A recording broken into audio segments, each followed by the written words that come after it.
উত্তর ইংল্যান্ডে বসবাসরত বাংলাদেশিদের জনমুখে Biman Bangladesh airlines Dhaka Sylhet Manchester route বন্ধ হয়ে যাচ্ছে বলে বিভিন্ন মাধ্যমে প্রচার শোনা যাচ্ছিল।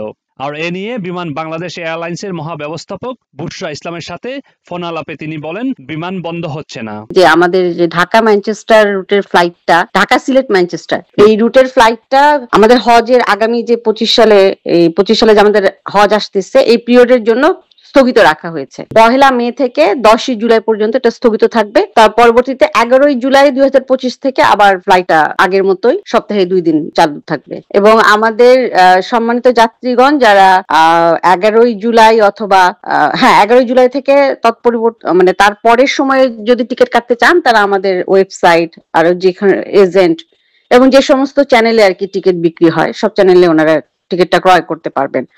আর যারা এই যে বন্ধ পিরিয়ডটা 1 মে থেকে 10 জুলাইয়ের মধ্যে যদি যারা টিকিট ক্রয় করে থাকেন যদি ইতিপূর্বে, তাহলে তারা ওনারা ওই টিকিটটা কোনো রকমের কম্পেনসেশন ছাড়াই এটা রিফান্ড করতে পারবে, অথবা ওনারা কোনো রকমের কম্পেনসেশন ছাড়াই তারিখ পরিবর্তন করতে পারবে, অথবা ঢাকা সিলেট ম্যানচেস্টার রুটের পরিবর্তে ঢাকা লন্ডন এই রুটটাও ওনারা উইদাউট কম্পেনসেশন ছাড়াই রুটটাও মানে পরিবর্তন করতে পারবে। ম্যানচেস্টারস্থ নবাগত সহকারী হাই কমিশনার মোহাম্মদ জুবায়েদ হোসেন জানান, ফ্লাইটের বুকিং এপ্রিল থেকে যখন বুকিংটা দিতে পারছিল না এখান থেকে, তখন সবার মধ্যেই আশঙ্কাটা ছড়িয়ে পড়ে যে ফ্লাইট বন্ধ হয়ে যাচ্ছে। তো আমি এখানে দায়িত্ব নেবার পর কমিউনিটির তরফ থেকে বিভিন্ন অ্যাসোসিয়েশনের ব্যানারে অনেকগুলো গ্রুপ এসে তারা এই ফ্লাইটটি যাতে বন্ধ না হয়, এটি যাতে চালু থাকে, সেজন্য তারা এখানে এসে তাদের আবেদন এবং তারা জমা দিয়েছেন। সেগুলো সব একসাথে করে আমাদের অ্যাসিস্ট্যান্ট হাই কমিশনের তরফ থেকে আমরা আমাদের সুপারিশ সহ সেগুলো পরীক্ষা নিরীক্ষা করে আমরা সুপারিশ সহ কর্তৃপক্ষের কাছে ঢাকাতে পাঠাই।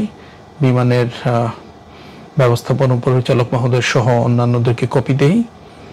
আমরা এখনো বিমান থেকে আমাদের ওই পত্রের উত্তরে আনুষ্ঠানিকভাবে আমরা কোনো উত্তর পাইনি। তবে গত পরশুদিন এবং গতকাল মিডিয়াতে, প্রিন্ট এবং ইলেকট্রনিক মিডিয়াতে যেটা জানতে পারলাম যে ফ্লাইটটি বন্ধ হচ্ছে না, হজ ফ্লাইট সুষ্ঠুভাবে পরিচালনার স্বার্থে এটি এপ্রিল থেকে জুলাইয়ের 10 তারিখ পর্যন্ত সাময়িকভাবে এই ফ্লাইটটি স্থগিত থাকবে এবং জুলাইয়ের 11 তারিখ থেকে, আমি যদি ভুল না বলে থাকি, 11 তারিখ থেকে আবার যথারীতি এই ফ্লাইট অপারেশনসে থাকবে। বিমান বন্ধের প্রতিবাদে বিভিন্ন সংগঠন থেকে শুরু করে ব্যক্তি পর্যায়ে জোরালো ভূমিকা রাখেন অনেকেই। বিশিষ্ট ব্যবসায়ী ডক্টর ইকবাল আহমদ অবি তাদেরই একজন।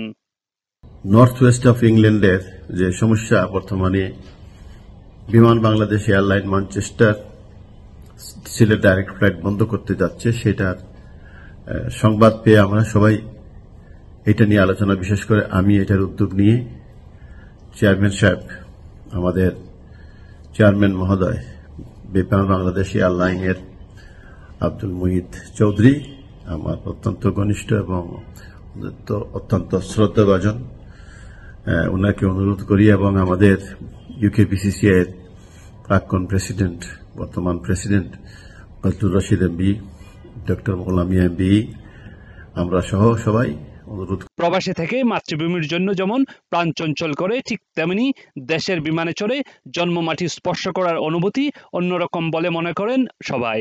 গ্রেটার ম্যানচেস্টার থেকে আমিনুল হক ওয়েস, ফোকাস টিভি।